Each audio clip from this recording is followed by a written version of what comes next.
This wasn't fuzzy. They were keeping people alive. They were preventing infections. You can measure this stuff. There are things that work occasionally, the government funds, and this was one of them. When Donald Trump came into office in January, he immediately put an executive order out that said there wouldn't be foreign assistance. Soon after that, Elon Musk and Doge cut off the U.S. Agency for International Development. Quite quickly, it became clear that this wasn't going to be a suspension, and actually some of these projects were going to be terminated. There's a lot of numbers in these stories. People have been laid off, but you don't really know what it means for disease control unless you actually go to the place, talk to the people, and see the situation. So that's how we came up with these three sort of different projects that were looking at different conditions. We had malnutrition in Nepal, malaria in Guinea, and HIV in Lesotho and Eswatini. Those are three programs that the United States government has contributed a tremendous amount to, and USAID has played a central role. The US has been funding malnutrition efforts for decades. They fund both immediate treatments for nutrition, so that's things like ready-to-use therapeutic food, a peanut-based paste which children can eat directly from the packet, but they also fund things like breastfeeding promotion and more indirect nutrition interventions like agricultural production and access to clean water. I think there's been a growing realization that it's important not just to treat the very sickest children with malnutrition, but to try to prevent those children getting into that situation in the first place. The most visible form of malnutrition is normally referred to as severe wasting or severe acute malnutrition. And that's a state in which a child is really, really thin for their height. Once a child, for example, has severe wasting, they are around 10 times more likely to die than a child who has been well nourished. There have been big improvements in malnutrition rates in Nepal since the 1990s. Some areas have halved their rates of malnutrition in terms of stunting, which is the condition of children being too short for their age. But a lot of communities are still very cut off. In recent years, USAID has tried very much to involve local communities and local governments in the health planning that they're supporting, so that you're building capacity and providing something that can last after the support ends. The current program was called USAID Integrated Nutrition. It was slated to run from 2024 to 2029. I visited Nepal at the end of April, just as the program was efficiently closing. I visited an area called Naranapur. Naranapur and the areas around it have relatively high malnutrition rates. Part of the work that the program was trying to do involved screening for children in the communities. They had community workers who would go door to door to try and make sure that children who were malnourished would be properly referred to healthcare centres, and then also to make sure that those healthcare centres had enough treatment for those children when they arrived. When I was in Lumbini province, we did meet a family who had lost a child, and the health workers there did feel that had they had the support of this program, they might have averted that child's death.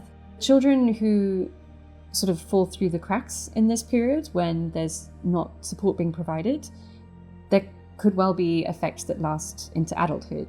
We know that malnutrition is associated with different neurodevelopment, it's associated with lower educational attainment, and in general, people think that it's associated with a country's GDP, that countries that have high rates of malnutrition struggle to produce as much as other countries. One of the big points that a lot of global health experts raised when I was speaking with them was that this makes a lot of economic sense for the world. We shouldn't see this as just charity or aid. The USAID Integrated Nutrition Program and Swahara had been running for years, and the network was huge. They'd built up trust and relationships in nearly 500 municipalities.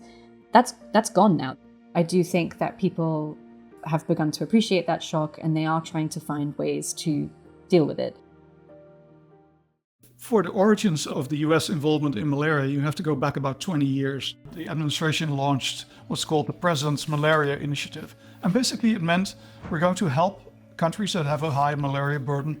It started with 3 countries, it eventually expanded to 27 countries in sub-Saharan Africa and more in Southeast Asia.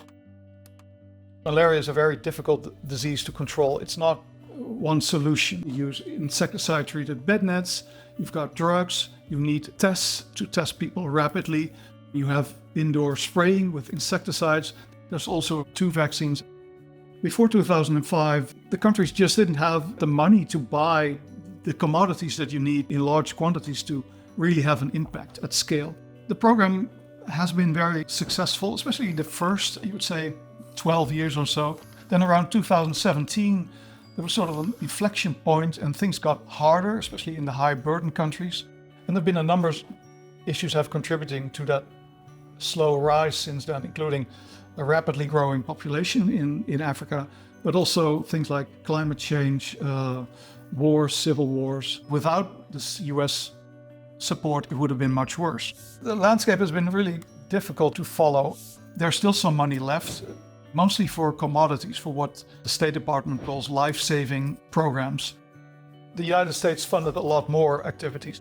I traveled to Guinea in mid-June, spent almost a week there, and the rainy season had begun, and that is in that country and a lot of other countries in West Africa, the season of high transmission, because the rain creates puddles everywhere, which mosquitoes use to breed.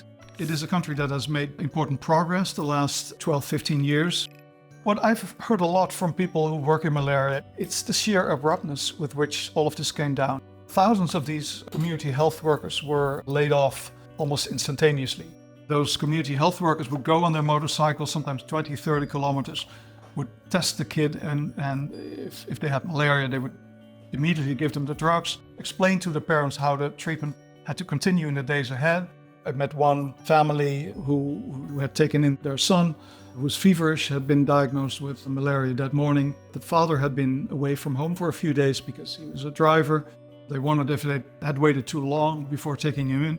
Once a child has severe malaria, it's really important to act quickly. Malaria leads to anemia and a high fever. You can have organ failure. What people expect is that if mosquito control efforts start lagging and fewer people are treated, that you'll have sort of a vicious cycle where there will be more mosquitoes and will be more people carrying the malaria parasites. So you'll see transmission go up. And there are other worrisome signs.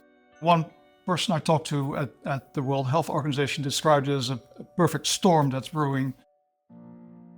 The HIV/AIDS world went through a radical shift in about 1996 after good drugs became available. But for much of the world, the drugs were too expensive. When George Bush was president in 2003, he made a State of the Union declaration that the United States should create an emergency program to help people receive those drugs all over the world. To meet a severe and urgent crisis abroad, tonight I propose the emergency plan for AIDS relief.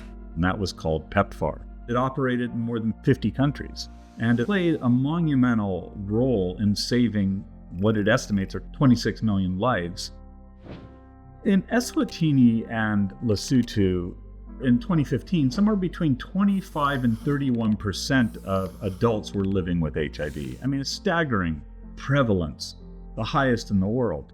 With the rollout of antiretroviral drugs in these countries, they've been able to reach this goal set by the United Nations Joint Program on HIV/AIDS, to have more than 95% of people who are living with the virus know their status, more than 95% of those people on treatment, and more than 95% of the people on treatment fully suppressing the virus. For a week in May, I spent 3.5 days in each country. What I saw was the fabric was coming apart at the seams. It's not simply about drugs. Because drug pricing dropped, Eswatini and Lesotho started to purchase most all of the drugs themselves. It's about getting to the clinic. PEPFAR provided transport for many people. It's about paying for people at the clinic to do testing, to be nurses, to be counselors. I went to one clinic in Lesotho of pregnant women where there were no HIV tests available. Children die very quickly when they're infected at birth and untreated. It's a great accomplishment in the HIV world that we have learned that these drugs can prevent mother-to-child transmission. And to turn back the clock like this in these countries, it's horrific. HIV in a teenager and an adult, from being healthy to where you have symptoms, can take 7, 8, 9 years. So you can go for quite a while without feeling the impact. At the same time, your body is being damaged the entire time. If PEPFAR funding is completely cut, there will be millions of deaths in the next 5 years. That's what the models show.